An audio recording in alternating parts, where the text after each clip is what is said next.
अष्टप्रधान मंडळ हे शिवाजी महाराजांच्या केंद्रीय प्रशासनातील अत्यंत महत्त्वाचे अंग होते। शिवाजी महाराज पुण्यात आल्यानंतर वेळोवेळी व गरजेनुसार मंत्र्यांच्या नेमणुका त्यांनी केल्या।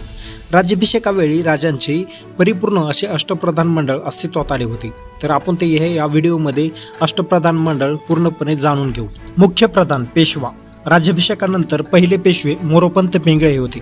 सर्व राजपत्रावर शिक्का करणे, शत्रूसोबत सेना घेऊन युद्ध करणे, शत्रूचा पराभव करून नवीन प्रदेश मिळवणे, संपादन केलेल्या प्रदेशाचा बंदोबस्त ठेवणे, राजाची व राज्याची निस्वार्थपणे सेवा करणे, मुख्य प्रधान या नात्याने इतर प्रधानांना सांभाळून घेणे ही पेशव्याची कामे होती।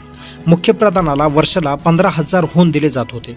अमात्य किंवा मुजुमदार ज्यावेळेस राज्याभिषेक झाला त्यावेळेस नोरो निळकंठ आणि रामचंद्र निळकंठ हे दोघे अमात्य असे होते। राज्याचा सर्व आर्थिक बाबींकडे लक्ष पुरवणे, राज्याचा जमा खर्च ठेवणे, दफ्तर व फडणीस यांच्याकडून आर्थिक हिशोबाचे कामकाज करून घेणे, इतर महत्त्वाची हिशोबपत्रके, राजांची आज्ञापत्रे व संमती अशा मुद्रा करणे, प्रसंगानुरूप युद्धावर जाणे अशा जबाबदाऱ्या अमात्यावर होत्या। अमात्यांचे काम हे अत्यंत जोखमीचे व प्रामाणिकपणाचे होते। अमात्याला वर्षाला 12,000 होऊन इतका पगार होता। सेनापती म्हणजे सरलष्कर हंबीरराव मोहिते हे राज्याभिषेकानंतर पहिले सरसेनापती होते। सरसेनापती लष्कर म्हणून लष्कराची सर्व देखरेख करणे, लष्करावर नियंत्रण ठेवणे, स्वराज्याचे संरक्षण करणे, लष्कराच्या पगाराची व्यवस्था पाहणे, सैन्यातील कर्तबगार व पराक्रमी सैनिकांचा यथोचित गौरव करणे, नवीन प्रदेश जिंकून घेणे, युद्धातील लुटीचा हिशोब देणे अशी लष्कराच्या संदर्भातील सर्व कामे सेनापतीकडे होती। सेनापतीला 10,000 होऊन इतका वर्षाला पगार होता। मंत्री किंवा वाकणीस राज्याभिषेकानंतर पहिले मंत्री दत्ताजी त्र्यंबके होते। मंत्री म्हणजे जणू काही राजांचा खाजगी चिटणीसच होता। राजाच्या अनेक जबाबदाऱ्या मंत्र्याला सांभाळाव्या लागत होत्या। याच राजनैतिक दैनंदिन घडामोडी, पाहुण्यांचे स्वागत, हेर व्यवस्थेवर देखरेख करणे, छत्रपतीची दैनंदिन व्यवस्था पाहणे, यामध्ये छत्रपतीच्या भोजनाचीही व्यवस्था पाहणे इत्यादी समावेश होता।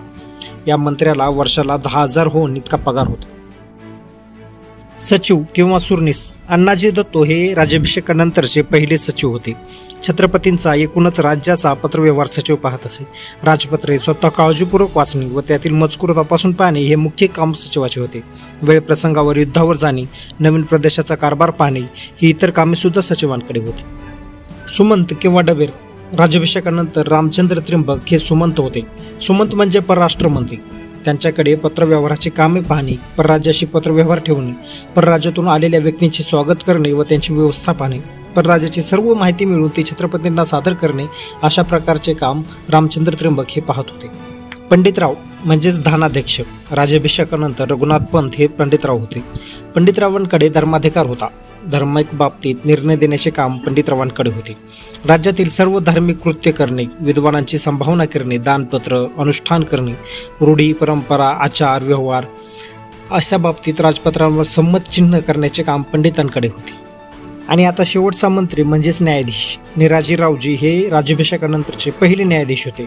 राज्यातील न्यायनिवाड्याचे काम पाहण्याची महत्त्वाची जबाबदारी त्यांच्यावर होती। दिवाणी आणि फौजदारी अशा दोन्ही प्रकारच्या खटल्यातील न्यायदानाचे कामकाज व्यवस्थित चालले आहे की नाही हे पाहण्याचे काम न्यायाधीश करत असत। गोतसभेने किंवा सरकारी अधिकाऱ्यांनी दिलेला न्यायनिवाडा मान्य नसला तर त्याला रसदरबारी अर्ज करता येत असे। अशा वेळी अशा खटल्यांचा निवाडा करण्याची जबाबदारी न्यायाधीशाची होती।